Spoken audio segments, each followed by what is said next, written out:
Philosophy is just so intriguing to me with how it integrates itself with theology. So I'm doing this book study on After the Natural Law, which is written by a law professor, John Lawrence Hill.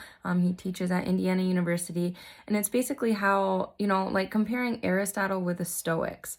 Aristotle believed that God created the universe and was basically could not be involved with the world because it would taint his perfection. So he would even be unaware of everything because if he did get involved, it would make him less perfect. Whereas the Stoics believed the complete opposite of pantheism, where God is in fact everything. He is the universe. He is everything that exists.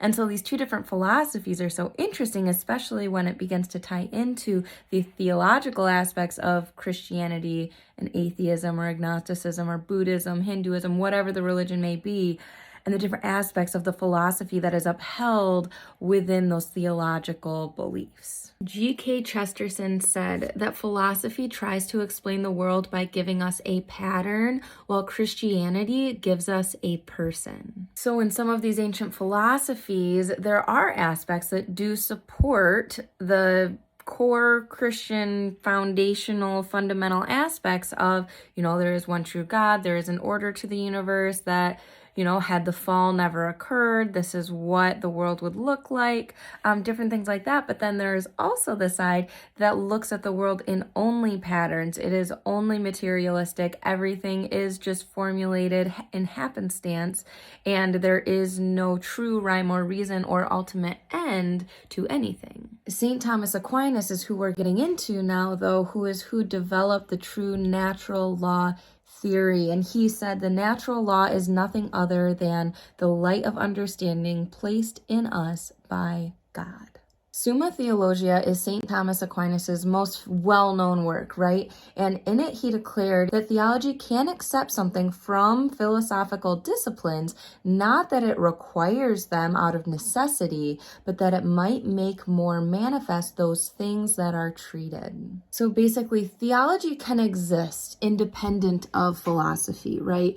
And this is where asking the whys of doctrine was so important to me, because philosophy is equally important to my faith walk as theology. I could say, this is what the church teaches and you have to accept it. Catholics can say that because, right, theology.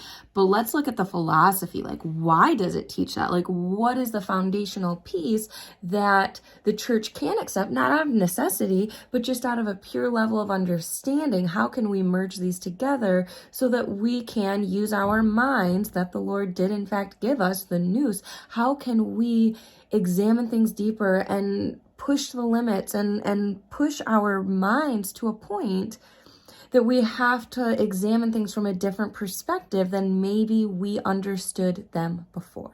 At least that's what I get from it all. So tomorrow we are going to be delving deeper into St. Thomas Aquinas. Christianity meets Aristotle is tomorrow's little subsection. And I am just, really intrigued. In reading this, I'm I've never read Summa Theologia. I have glanced at it. I've read sections of it, obviously, but I've never sat down and read it.